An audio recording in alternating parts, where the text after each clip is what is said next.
Kebutuhan penyidikan ya.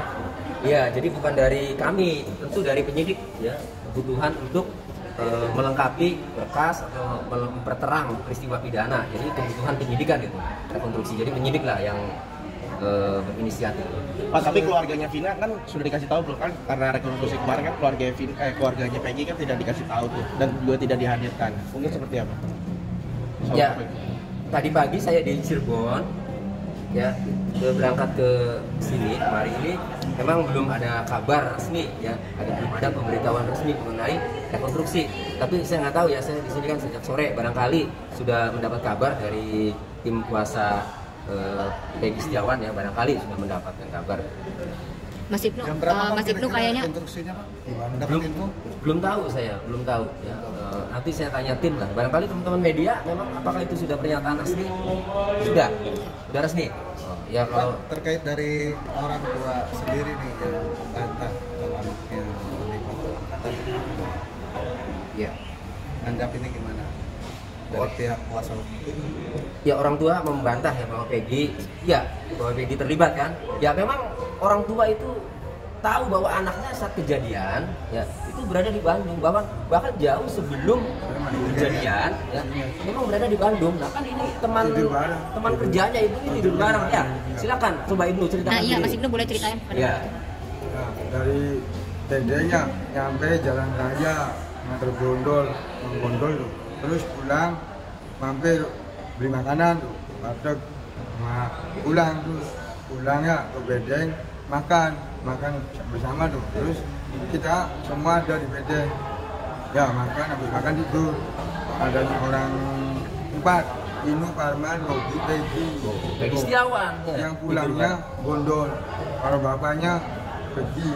Tahu kalau malam nggak ada, cuma ngasih mau makan, ngasih nasi, beli nasi warteg, ngasih nasi, terus berangkat lagi. Nah, Mas Ibnu, mungkin kesaksian dari Mas Ibnu saat kejadian Peggy ditangkap itu mungkin seperti apa sih? Ya kaget aja, ya was-was tuh. Jadi orangnya baik sih soalnya. Jadi tuh saya tuh kaget dengarnya tuh, kok bisa yang orangnya baik, dia nggak terlibat geng-geng, dia nggak pernah main geng, nggak pernah ikut geng tuh.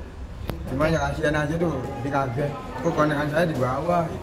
Mas, katanya dia yang dirubah itu gimana Mas? Iya, katanya namanya dirubah jadi Robi. Ceritanya Mas. Ya kata Mas Gondol, saya sih tahu tuh ya. Nah, gimana Mas? Jadi biar nggak keciri ke istri yang mudanya bahwa si Peggy itu anak dari istri, yaitu saudara saya, Kartini. Nah, supaya nggak keciri namanya diganti di sananya Robi. Supaya namanya tuh bukan Peggy, Robi. Nah, punya ponakannya supaya nggak keciri di istri sananya tuh. Oh gitu. Jadi bapaknya Peggy itu Kameranya Pak, kamera. Ya, jadi bapaknya Peggy Setiawan itu ya kan masih punya istri, masih terikat perkawinan tuh di Cirebon, Ibu Kartini yang saudara muncul saya. kan.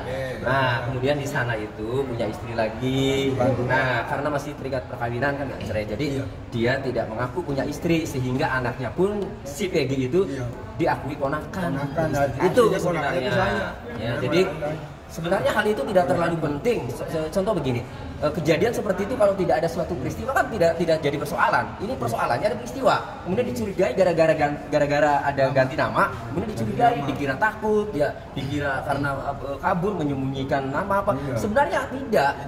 Ya sebenarnya tidak. Itu sejak awal itu sebenarnya kalau menurut keterangan bapaknya itu. Jadi sebelum kejadian itu ya jauh memang karena tadi tujuannya untuk tadi menyembunyikan ke istri mudanya itu kan ya, jadi sudah dilakukan ya seolah-olah ponakannya itu, dan itu jauh sebelum kejadian itu sebenarnya itu ya. Dan Peggy juga didukung 64 pengacara, mungkin seperti apa nih Mas Tony? Iya, 65 ya total pengacara semua ya, kami ya itu tergerak karena melihat penetapan tersangka ya, baik penangkapan sampai penetapan tersangka terhadap Peggy Setiawan ini ya, ini kan jelas-jelas beda dari DPO. Kalau di DPO kan jelas ya, ciri-ciri rambut keriting kan, kemudian tinggalnya di Banjarwangunan kan, kemudian umurnya kalau 2024 itu 30. Nah, ini yang ditangkap ini kan Peggy Setiawan ini kan rambutnya tidak keriting, tinggalnya tidak di Banjarwangunan ya, di Kepongpongan. Umurnya bukan 30, 27 tahun. Jadi kemudian didukunglah saksi-saksi yang muncul kan, bahwa pada saat kejadian Peggy Setiawan berada di sana, kan saksinya banyak. Itulah yang membuat ya lawyer tim itu tergerak untuk membela Peggy Setiawan, ya membela Peggy Setiawan untuk menegakkan kebenaran, menegakkan keadilan itu. Ada Mas. buktinya apa lagi sih Mas?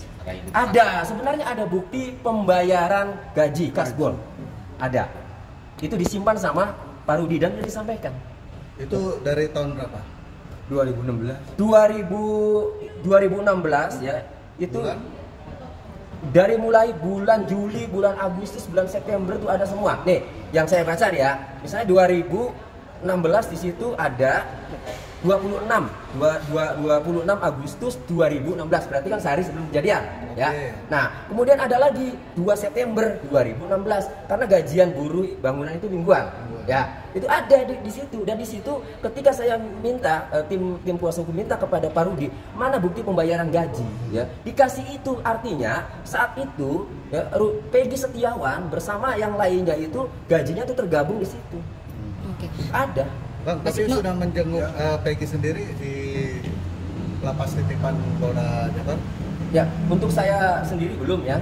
Tim kemarin yang menandatangani surat untuk tanda tangan surat kuasa ya, belum. Nah, baru tadi siang itu tanda tangan surat kuasa perubahan yang jadi 65, kemudian sambil meminta salinan berita acara pemeriksaan BAP sebagai tersangka untuk kepentingan pembelaan. Nantilah habis ini saya lihat BAP-nya, kemudian saya juga tanya sama teman-teman apa sih dasarnya buronannya itu Peggy alias Peron, kok yang ditangkap Peggy Setiawan, apa alasannya, kan itu saya menanyakan itu. Nanti Tapi sudah ada komunikasi mungkin dari teman yang kemarin menghubungi Peggy di dalam apa komunikasinya terkait hal ini, kan kemarin sempat viral juga ketika Peggy mau memberikan Saksi, ya, keterangan ya. Rekan-rekan media. Apa ada obrolan apa dari? Ya, teman-teman di Polda, saya kemari ya ke stasiun TV ini, jadi belum sempat komunikasi nih, belum diskusi. Belum ada obrolan. Belum. Mas, ini kan Tapi besok kesehariannya- ada teman Peggy yang akan diperiksa ya. Itu siapa, mungkin Mas Ibnu atau siapa? Ya ada 3, Oh. Ibnu, Suparman, dan Bondol Suharsono. Mas Ada Ibnu, 3. tapi untuk Peggy sendiri itu sebenarnya kesehariannya dipanggilnya Peggy atau Robi untuk di lagi di kantor di proyek gitu-gitu biasanya Peggy dipanggilnya apa? panggilannya itu. Sebenarnya nama aliasnya itu Peggy Peggy. Peggy. Bukan Perong ya. Bukan. Tapi kalau di Bandung ya dipanggilnya Robi. Soalnya ya itu. Iya. Ya itu adiknya itu. Nah, Jadi situasional. Ada nggak sih jejak digital pada adik kejadian itu? Nah, saya pernah ya waktu menyampaikan di stasiun TV waktu acara itu kan, awalnya ada, sudah di screenshotin, bahkan di saya juga sudah saya simpan ya, screenshot itu ya. Mudah-mudahan ada, mau dicoba. Boleh. Ya, mudah-mudahan ada ya. Mas Ibnu kecewa nggak pas dengar ini, kan kabarnya kan dia pertama kali gitu dengar Peggy Setiawan ditangkap, itu sempat kaget dan sempat nggak percaya nggak? Kaget dan nggak percaya dan kecewa. Di HP juga ada. Jadi gemeter. Karena dia anaknya baik sih, anaknya baik deh. Terus sering sholat terus ya kadang ya kalau itu yang banting orang tua cari uang buat nafkahin adik-adiknya tuh. Soalnya bapaknya kan jarang ngasih ibunya, jadi ibunya kayak gitu jangan dikasih sama suaminya. Jadi yang jadi tulang punggung tuh Peggy. Mas Mas Ibnu Ibnu mungkin cukup dekat juga sama Peggy, deket gitu ya, ngerasa akrab banget sama Peggy. Mas Ibnu. Ya akrab juga enggak, dia juga enggak, tapi jarang. Nah, pas lagi di Bandung itu mungkin bisa diceritain Mas, pas Peggy lagi di Bandung bersama Mas Ibnu mungkin Ya seperti apa? itu aja waktu pas nganter Bondol pulang tuh ya dari Bedeng ke Jalan Raya. Ke kamera, lihat ke dari, kamera. dari Bondol ke Jalan Raya, terus pulang lagi ke sini. Pulang ke mana? Ke Bandung? Ke ini Bandung Cirebon. lagi, Bedeng. Bedeng. Bedeng. Oke. Nah ini dari Bedeng ke Jalan Raya, terus mampir warung, terus pulang lagi makan di Bedeng, terus habis makan tuh tidur. Itu jam berapa, Mas? Ya sekitar jam 9 malam. 9 malam. Iya tidur di situ tuh. Nah, Mas Ya. sendiri sama teman-teman tahunya dari mana ketika Peggy itu ada di kantor polisi? Tahu Dari HP orang aja, jadi orang-orang informasi. Ponakan iya berita, ponakan kamu tangkap tuh udah kaget saya. Oh, berarti itu di Bandung itu tahun Kaget, yang pas di Bandung itu tahun berapa? tahun 2016. 2016. 2016. Itu masih kerja jadi kuli Iya. bangunan. Bang, boleh tunjukin Bang? Kalau kesininya Mau- nggak tahu, Oke. nggak ada. Mau Masih saya ada. tunjukin, mau saya bagi aja. Tunjukin aja, boleh, Bang. tunjukin dulu. boleh. Jadi ini ada beberapa ya teman saya yang sudah screenshot ya. Di gini Pak, di gini Pak. Ya. Dibacain sekalian, Pak. Ya. Ini 12 Agustus 2016. Alhamdulillah nyampe. Ya, nunggu jemputan lama bingit ya. Nih. Kemudian bismillah 12 Agustus nih ya. Iya, iya. 2016. Bismillah OTW Bandung. Dewek kan ket teteg ya. Nah, Itu bahasa Cirebon. bahasa Cirebon. Jadi sendirian juga berani lah ket teteg ya, sendirian juga berani ya. Nah, terus Nah, kemudian di sini ada nih ya 17 Agustus 2016 ya. Kejadian itu 27 Agustus ya. ya. Di sini mengais rezeki di kota orang ya. Nah, ya. Nah kemudian di sini apa ini Dirgahayu. Ini ada nih yang komentar. Lu di mana kan gitu ya. Nah, ini Peggy Setiawan ya. Gua di Bandung, Lip. Ya, ada tuh di sini kan. Nah, ini yang mendekati nih ya. 24 Agustus 2016. Ini mendekati kan? Ya. Lupa suasana kampung halaman. Artinya kan dia merantau. Kan gitu. Kemudian 1 Septembernya nih setelah kejadian ya. Ya Allah, saya nggak tahu apa-apa tentang masalah ini. Kenapa saya kena getahnya? Cobaan yang Engkau berikan begitu berat. Ya Allah, ini setelah rumahnya digerebek itu. Ya. Nah, ketika saya menyampaikan waktu ada acara debat di salah satu acara di salah satu TV, saya menyampaikan bahwa kok Facebooknya Peggy Setiawan hilang. Kan itu. Nah, setelah itu kemudian beberapa hari kemudian muncul lagi. Tetapi kayaknya profilnya berganti muncul lagi. Nah, artinya ya saya nggak tahu ya. Tetapi ini dari jejak digital. Tadi kan menanyakan jejak digital. Ini jelas 24 Agustus ini lupa suasana kampung halaman.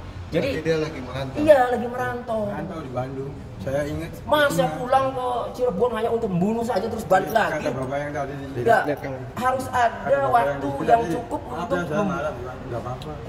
Kan saya ingat, ingin otak saya tuh. Saya ingat ada di Bandung. Ya, jadi gini. Tadi juga sempat ditanya, kok bisa ingat? Ingat. Waktu saya melakukan penelusuran, saya ini kan menjadi kuasa hukumnya Peggy ini tidak langsung serta-merta jadi pengacaranya. Tidak. Ketika ibunya mengatakan bahwa pada saat kejadian Peggy Setiawan ada di Bandung, saya telusuri dulu siapa Bu yang melihat. Siapa saksinya di sana? Disebutlah ada bapaknya, ada Ibnu, ada Suparman, ada Bondol, kan itu. Nah, kemudian saya tanya satu-satu. Langsung saya live itu, nggak ada yang saya potong-potong itu. Langsung saya live. Nah, ketika saya yakin memang berada di Bandung, ya, bapaknya juga saya telepon, baru kemudian saya mau jadi pengacaranya. Ditambah lagi ciri-ciri DPO dengan yang ditangkap beda kan gitu. Itu baru saya mau. Itu. Nah, jadi jejak digital ini ya kembali ya. Ini status-status ini, postingan-postingan ini kan rangkaian bahwa memang dia berada di perantauan ya, bukan di Cirebon. Dan untuk membunuh atau melukai seseorang itu kan harus ada peristiwa, harus ada kejadian yang membuat dia merasa kecewa, yang membuat dia merasa kesel. Berarti harus ada interaksi lebih dulu, misalnya bergaul di situ kan. Wong kesehariannya aja dilihat di sini di jejak digitalnya itu di Bandung menjelang kejadian, betul nggak? Gitu. Sampai kapan Bang Peggy si Peggy ini masih main Facebook? Terakhir main Facebook itu Boleh maju. Abang boleh ke sini. Nah, agak mirip. Nah, sini. Soalnya kameranya di sini. Dia depan. Nah, gitu aja. Terakhir kapan, Bang? ini ada yang di video udah masuk, tapi ada media lainnya logonya ini nggak enak. Oh, oke. Iya, iya karena sudah ada yang bikin video ya kayak gini kan. Oke. Bang, kebiasaan Mel gimana Bang? Tadi Bang. Ya. Mel. Mel ini luar biasa, saya juga kaget tadi ya. Kok tiba-tiba Mel bisa ditampilkan ya tadi. Nah, ini berarti karena dia mengetahui sampai menjelaskan secara detail ya mengenai peristiwa. Kemudian yang lebih penting lagi, dia ini mengenali ya wajah para pelaku. salah satu atau beberapa pelaku. Ya, menurut keterangan Mel tadi. Maka berarti kalau salah satu pelaku itu dikenali, maka ketika pelaku itu kena kan, ya berarti bisa ngoceh. Lalu ditanya tadi itu, ya sama host, yang ada dalam tahanan yang sudah menjalani yang sudah menjalani pidana itu, ada nggak yang dikenali? Ada. Berarti kan benar tuh. Nah, hanya tinggal satu. Saya butuh Peggy Setiawan. Ada nggak? Lihat nggak dia? Karena saya tidak bisa mengakses dia, maka saya minta kepada Kepolisian Daerah Jawa Barat, Polda Jawa Barat, tolong segera periksa Mel untuk mengungkap kebenaran, karena dia tadi tampil ya di acara tadi ya, mengaku berada di lokasi kejadian dan mengaku mengenali beberapa wajah pelaku, termasuk yang sudah menjalani pidana itu. Bang, Nah, boleh diulas untuk sedikit Peggy sebenarnya sendiri- Mel itu tuh siapanya mereka, siapanya Linda atau siapanya geng motor ini sih Bang, untuk hubungannya? Siapa? Mel ini tuh sebenarnya siapa gitu Bang? Dari cerita itu Mel itu katanya temen-temen ya sama Linda kan, dan temennya juga sama Eki, jadi seolah-olah kayak abang adik kan. Makanya manggil Eki itu korban yang meninggal itu ya, manggilnya D ya kan itu. Jadi hanya sebatas itu tadi yang disampaikan. Tapi apapun itu, karena pada intinya dia mengenali salah satu pelaku atau beberapa pelaku, kemudian yang dipidana itu, yang sudah dipidana itu dia juga ada mengenali, kan ditanya ada nggak salah satu yang dikenali, ada. Nah berarti kan dia tahu tinggal kepada Peggy Setiawan, dia kenal nggak pelaku bukan, kan itu aja, betul nggak? Ini saksi kunci yang sangat-sangat bagus ya, makanya Polda Jawa Barat penyidik ini harus segera untuk memeriksa Mel. Untuk Kaep sendiri Bang, ini kan kemarin sempat ramai juga sosok Kaep yang dia mengaku mengetahui ada kejadian. Mungkin Abang sudah tahu? Ya, pengakuannya AF sudah saya dengarkan ya di media. Kemudian saya bandingkan dengan putusan pengadilan yang saya miliki ya. Jadi AF ini tidak masuk sebagai saksi dalam putusan pengadilan. Ya. Dari 8 terdakwa yang sudah jadi terpidana itu. Hanya keterangan Pak Rudiana sebagai bapaknya korban Eki Muhammad Rizky ini, dia itu menceritakan berdasarkan informasi dari AF. Pak Rudiana ini berada di rumah pada saat kejadian. Dikabarilah oleh temannya yang anggota juga bahwa anaknya bapak itu siapa namanya, Muhammad Rizky. Nah, oh itu ada di RSUD Gunung Jati. Setelah dilihat benar kan. Nah, infonya pertama kecelakaan kan. Nah, setelah itu ini putusan pengadilan ya. Setelah itu dilihat luka-lukanya, rahang patah ya. Kemudian ini bonyok kan ya. Dia tidak yakin, janggal kalau ini kecelakaan. Kemudian dia berangkat ke Polsek Talun melihat sepeda motornya. Semakin yakin bahwa ini bukan kecelakaan. Akhirnya dia mencari informasi, ketemulah dengan AF. Nah, ketemu dengan AF menanyakan bahwa gerombolan itulah yang mengakibatkan anaknya meninggal itu, kan? Itu biasa nongkrong di mana? Itu putusan pengadilan ya. Nah, dijawab oleh AF, biasa nongkrong di situ kan itu. Ya sudah, kalau ada orang nongkrong lagi di situ, kabari saya, kasihlah nomor handphonenya. Nah, beberapa waktu kemudian dikabarilah karena ada, ya udah ditangkapi itu. Pertanyaannya, apakah AF itu mengenali pelaku-pelakunya? Karena AF bercerita dari jarak 100 meter malam ketika lagi dilempari kan, dia takut, dia kan kabur kan? Karena takut. Mengenali atau tidak? Nah, sebenarnya kalau hanya keterangan AF saja ya, saya tidak yakin. Tetapi ada saksi lagi ya, pada saat Muhammad Rizky berboncengan sama Vina itu ditemani yang namanya Liga Akbar. Jadi pada saat dilempari Liga Akbar itu ikut itu. Nah, kemudian melaju, kalau Liga Akbar karena takut masuk gang ya. Tetapi kalau si Muhammad Rizky sama boncengan sama Vina itu dikejar terus. Nah, kemudian terjadilah ya. Dalam putusan pengadilan, Liga Akbar itu masuk sebagai saksi. Di situ mengatakan mengenali salah satu pelaku yang ngejar-ngejar itu. Siapa yang dikenali oleh Liga Akbar? Adalah Rivaldi Aditya Wardana kalau dalam putusan. Kan itu. Nah, berarti ya kalau dikenali salah satu ya pasti kena semua kan? Kan gitu. Nah, itu jadi akhirnya yang pertama mungkin AF hanya tuduh saja ya, ya, yang soal yang 8. Tapi kemudian setelah membaca, oke lah, berarti ada yang dikenali di Akbar mengenali salah satu kan, yaitu Rivaldi. Nah, itu untuk yang 8. Kemudian bagaimana untuk yang Peggy Setiawan? Di dalam putusan pengadilan tidak ada satupun ya keterangan dari siapapun dari 8 terpidana itu ya yang sudah divonis itu menyebut Suzuki Motor Smash. Tidak ada. 7 sepeda motor yang digunakan oleh 11 pelaku itu tidak ada Suzuki Motor Smash. Sedangkan ya yang diamankan di Peggy Setiawan ya rumahnya itu Suzuki Motor Smash yang dijadikan barang bukti. Oke. Pada saat itu kalau AF itu dari awal mengatakan ada Suzuki Smash, pasti tertuang di putusan pengadilan meskipun dia tidak bersaksi sendiri, tetapi melalui ceritanya Pak Rudiana, bapaknya Eki, betul nggak? Karena tidak ada berarti AF tidak pernah bercerita motor Suzuki Smash. Kenapa setelah Peggy Setiawan ditangkap tiba-tiba dia ngomong ada Suzuki Motor Smash dan mengenali wajah Peggy.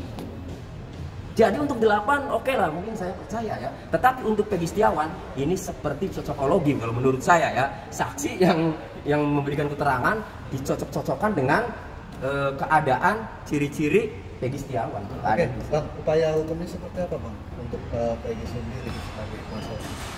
Ya upaya hukum ini tadi saya ngobrol dengan mantan Kabar Eskrim juga Pak Ito Sumardi ya, Komjen Purnawirawan. Ya memang rencana saya untuk mengajukan gelar perkara khusus ya dia juga menyetujui, silahkan biar lebih fair kan, biar lebih puas kan itu. Jadi langkahnya mungkin saya mau mengajukan gelar perkara khusus intinya agar dilakukan gelar perkara khusus biar dibuka kenapa DPO-nya Peggy alias Perong, tetapi yang ditangkap adalah Peggy Setiawan. Kemudian yang kedua, kalau memang itu tetap dilanjutkan penyidikannya, maka akan melakukan gugatan pra peradilan. Itu keputusan tim ya, tapi nanti fixnya nanti lah. Wacananya seperti itu. Nah kalau masih mentok juga ya dibela di persidangan. Apakah akan bersama 65 pengacara dan lain-lainnya, apakah akan mengurusi maksudnya gelar konstruksi tadi? Yang gelar ya rekan tadi gelar perkara yang tadi bersama. Mengajukan gelar perkara khusus. Ya kan gini, kalau surat kuasa kan secara umum semuanya ya. Nanti yang mengajukan itu salah satu atau 2 juga boleh. Nanti yang datang itu ya tergantung kan, kalau memang diperkenankan bisa datang ya, supaya lebih transparan. Tergantung mau 2 mau 3, nah, tergantung situasi. Itu pun kalau dari Bareskrim itu mengizinkan kan. Bang, terakhir nih, kabarnya kan katanya Pak Jokowi diminta untuk membuka, Pak Jokowi sudah diminta gitu ya untuk membuka kasus ini selebar-lebarnya, diselidiki sedalam-dalamnya, tanggapannya Bang? Ya, itu apresiasi saya luar biasa. Kalau Pak Jokowi yang setelah melihat situasi seperti ini ya, ini harus ditutup, harus diusut setuntas-tuntasnya, setransparan. Itu luar biasa. Implementasinya adalah segera lakukan gelar perkara khusus. Menurut saya nggak usah dari pihak tersangka mengajukan, langsung saja, tapi mohon libatkan agar percaya. Saya ini nanti akan melihat ya, ketika memang masih gelar perkara kami dilibatkan, ini loh keterlibatan Peggy Setiawan, ini loh kenapa ditetapkan tersangka, ini loh alat buktinya. Ketika real ya sudah, betul nggak? Memang real kan. Tetapi kalau memang belum dijelaskan secara transparan, kami kan masih lagi berjuang karena berdasarkan keterangan ibunya, keterangan saksi-saksi. Peggy Setiawan tidak berada di lokasi kejadian saat tanggal 27 Agustus 2016 kan itu. Bang, besok kan ada gelar rekonstruksi ya. Nah, misalkan Peggy kan seperti apa? Karena kemarin juga nggak dihadirkan gitu. Ya sebenarnya kalau rekonstruksi itu kan memperagakan adegan-adegan yang telah dia perbuat. Sebenarnya kan itu intinya kan, untuk memperterang. Jadi kalau diperiksa saja, oh iya caranya saya begini kan. Tapi kalau direkonstruksi ya itu kan jelas nanti kan, tergambar jelas, terang kan. Jadi apa saja, berapa adegan. Nah kalau tidak dihadirkan, lalu bagaimana ya bisa memperagakan? Kalau orang lain yang memperagakan peran pengganti misalnya, itu tidak fair, itu mana subjektif disuruh penyidik. Jadi harus dihadirkan. Kami ingin menonton bagaimana Peggy Setiawan memperagakan adegan-adegan tindak pidana itu. Oke.